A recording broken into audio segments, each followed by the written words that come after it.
रामदेव, आपने आपने कहा मतलब हिंदुत्व और सनातन को जिसने उसकी आलोचना की, उसके बारे में कुछ अभद्र टिप्पणियां की। आप खासतौर पर मुझे लग रहा है कि साउथ के प्रसंग में आप कह रहे हैं, वहां पर उदयनिधि स्टालिन ने क्या कुछ नहीं कहा था, लेकिन वहां पर जो एक नया प्लेयर उभरा, एक्टर विजय, वो ईसाई परिवार में जन्मे। देखो, बात यह है, अब एक बात मैं प्रत्युष जी, शोभना जी, बहुत बड़ी कहना चाहता हूँ।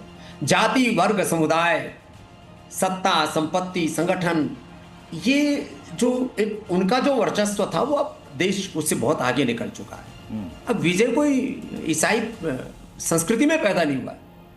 विजय के 5-10 पीढ़ी पहले जाएंगे तो विजय क्या, भारत में जितने भी आज ईसाई और मुसलमान हैं सबके पूर्वज हिंदू हैं।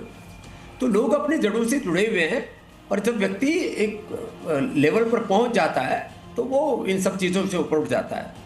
और तमिलनाडु का तो इतिहास ही अजब गजब है साहब, तो वहाँ विजय को भी शुभकामनाएं हैं। आप कांग्रेस को भी जो है थोड़ा सांत्वना दीजिए, केरल में उन्होंने खाता खोला है, तो मुझे लगता है बोनी तो सबकी हो गई है। साउथ में भी बीजेपी ने अच्छा वोट शेयर अर्जित किया है। तो लोकतंत्र का ये तकाजा है, ये संविधान का सबसे बड़ा एक सत्य है। ये डेमोक्रेटिक और कॉन्स्टिट्यूशनल एक बहुत बड़ा सनातन शाश्वत सत्य है जो संघर्ष करेगा और जो देश के लोगों के मुद्दों को लेकर के आगे बढ़ेगा। वो पब्लिक इश्यूज को उठाता था, चाहे वो अपनी फिल्म हो या दूसरी डायलॉग्स हो, सब चीज़ों में। तो लोकतंत्र में तो सबसे बड़ी ताकत वोटर है, और उस वोटर के लिए आज सबसे बड़ा ब्रांड राष्ट्रीय स्तर पर, राष्ट्रीय फलक पर मोदी जी हैं।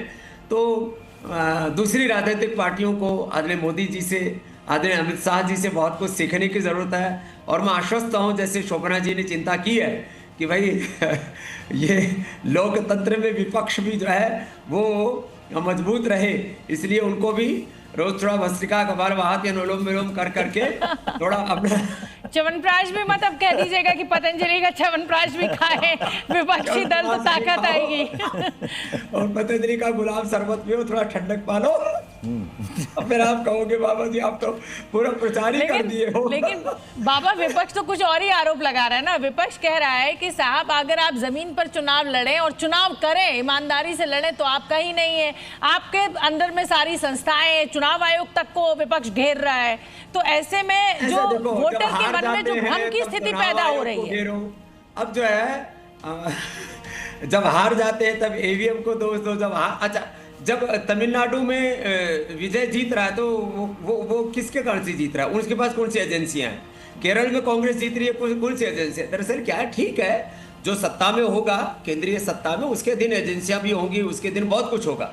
लेकिन शोभना जी, एक बहुत बड़ी बात मैं कहना चाहता हूँ, विधायिका, कार्यपालिका, न्यायपालिका, खबरपालिका और समाज के जितने भी घटक हैं, जितनी भी एजेंसियां, जितने भी इंस्टीट्यूशंस हैं, उनकी अपनी एक गरिमा है, एक महिमा है।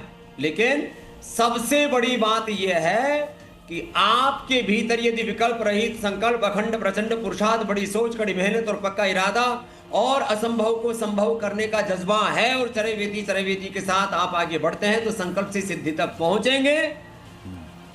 जिंदगी संग्राम है, लड़ना इसे पड़ेगा, जो लड़ नहीं सकेगा वो आगे नहीं बढ़ेगा, जिंदा नहीं बचेगा, विजयी तो कतई नहीं बनेगा। महा अजय संसार रिपु जीत सकई सो वीर जाके असत होए दृढ़ सरो सखा मति धीर। पूज्यपाद गोस्वामी तुलसीदास जी का ये वाक्य की चौपाई में कई बार बोलता रहता हूँ, आज वो प्रासंगिक हो गई है।